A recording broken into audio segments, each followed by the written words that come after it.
Análise política, com Orion Teixeira. Bom dia, Orion. 10h34. Tá por aí? Já nos ouve? Bom dia, Maria Fernanda Sinini, Luciana, Murilo, ouvintes espectadores da Band News. Prazer voltar a falar com vocês. Sempre nosso. Bom dia. Orion, tá chegando, hein? Candidatos e candidatas se preparam para levar a briga eleitoral para a TV e para o rádio. Começa no dia 30, sexta-feira. O que precisam fazer para viabilizar as suas campanhas, Orion? Tratando-se de campanha, né, Sinine? Tudo está para chegar ainda, né? Sim. Mas está acabando, a contagem regressiva, né? Como você mesmo já anunciou aí, você, Luciana, a agenda dos candidatos hoje prevê aí muitas gravações de estúdio, né? Para esse horário gratuito eleitoral que começa, então, na próxima sexta-feira, há 38 dias das eleições. Serão 35 dias de programa de televisão e rádio. Então, mais do que o voto, os candidatos precisam acordar, despertar o eleitor, mais do que ganhar o voto deles, porque todos os postulantes, à exceção do líder das pesquisas, precisam colocar o eleitor na campanha eleitoral, né? Despertar para esse interesse do Belo Horizontino para a eleição, que para o líder da campanha, se ficar como está, seria o melhor cenário, sem alterar o placar, né? Aqui não é só aquele alto índice de indecisos, os próprios candidatos atestam o desinteresse e a desconexão da maioria do eleitorado. E não é só de desinformação, não, porque todos se mostram muito bem informados quando se trata das loucuras e excessos do tal Pablo Marçal, candidato aí a prefeito da capital paulista.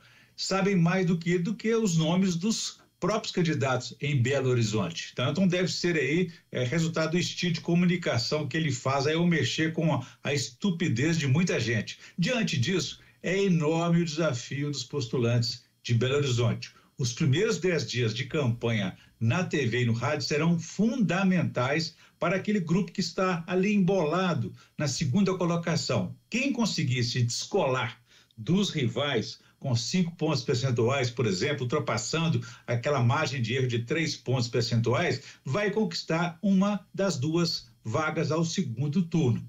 Os programas eleitorais, então, gratuitos na TV e no rádio, especialmente aquelas inserções que são curtas e aparecem de repente, serão o último recurso para que candidatos e candidatas conquistem o eleitor. A maioria dos concorrentes acredita que Mauro Tramonte, que é o candidato a prefeito pelo Republicanos, se manterá na liderança, razão pela qual estão concentrados na briga pela segunda vaga. Hoje, 3 a 4 candidatos estão ali nessa briga, o que poderá ser confirmado na próxima pesquisa de quarta-feira do Instituto Quest, que há 2 dias, então, do início da propaganda na TV e no rádio, e seus dados vão dar uma espécie de marco zero do início dessa fase da campanha. A partir daí, então, serão 35 dias de campanha massiva na TV e no rádio. Então vai prevalecendo também aquela profecia do ex-governador Hélio Garcia, segundo a qual a campanha começa só depois da parada, ou seja, de 7 de setembro. Orion, bom, falando em parada de 7 de setembro, há uma movimentação também prevista, né? Ou pelo menos a confirmação da vinda do ex-presidente Jair Bolsonaro a Belo Horizonte, próxima quinta-feira, será às 8 horas da noite, naquele B-Fly Hall, que é o antigo Arena Hall ali na Nossa Senhora do Carmo. Bom, está movimentando aí as redes sociais a vinda dele em apoio ao candidato do PL à Prefeitura de Belo Horizonte, Bruno Engler, né? Bom, enquanto o Bolsonaro confirma a vinda ainda para esta semana, o presidente Lula cada vez mais distante? Qual a sua avaliação? Será no dia 5, então, antes do 7 de setembro, né? A presença, então, do ex-presidente Jair Bolsonaro. E a campanha do candidato Bruno Engler está apostando nesse efeito da presença dele. O ex-presidente virá na próxima semana a Belo Horizonte para colar sua influência na candidatura do aliado. A equipe de Bruno Engler avalia que o cabo eleitoral poderá agregar 5 pontos, pelo menos, aos já conquistados pelo próprio candidato.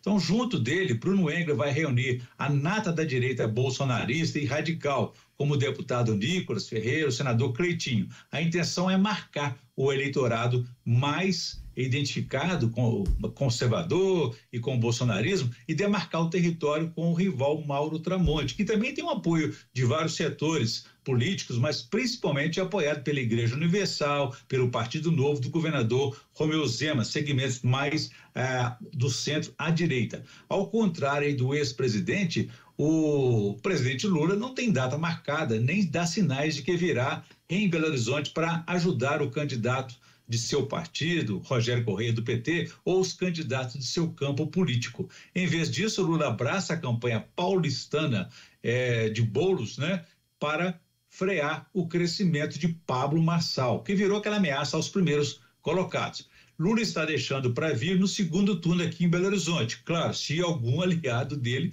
estiver lá. O risco é de ter apenas 2 candidatos finalistas do campo adversário. Orion, na quarta-feira a gente muda um pouquinho de assunto. Quarta-feira vence o prazo da renegociação da dívida de Minas Gerais. E aí?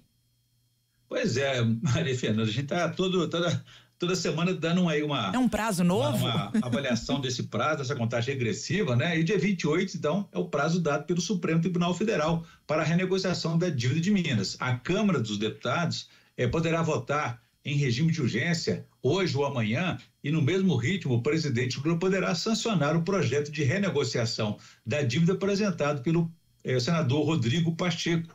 Ou então haverá um outro tipo de entendimento do STF, permitindo que o processo de aprovação tenha outro ritmo, com menos afogadilho, né? Pacheco deverá se manifestar hoje ou até amanhã sobre o assunto. Na sexta-feira ele esteve aqui em Belo Horizonte e demonstrou confiança. Enquanto isso, o governador Romeu Zema e o governo federal, por meio da Advocacia Geral da União, colocam lenha na fogueira, né? Receosos de que o prazo não será cumprido e que o mundo vai acabar por isso. Então, na quarta-feira, Minas terá um novo encontro aí marcado, mais uma vez, com o destino de sua dívida e de sua capacidade de financiamento. No meio de tudo isso aí, o futuro do Estado, que há 6 anos está com o crescimento econômico travado por conta disso. Tá falado, Orion. Obrigada. Bom dia para você. Para vocês também, uma boa semana. Façamos um bom dia. Quem quiser saber mais, pode consultar meu blog, www.blogdorion.com.br. Um abraço a todos. Façamos um bom dia.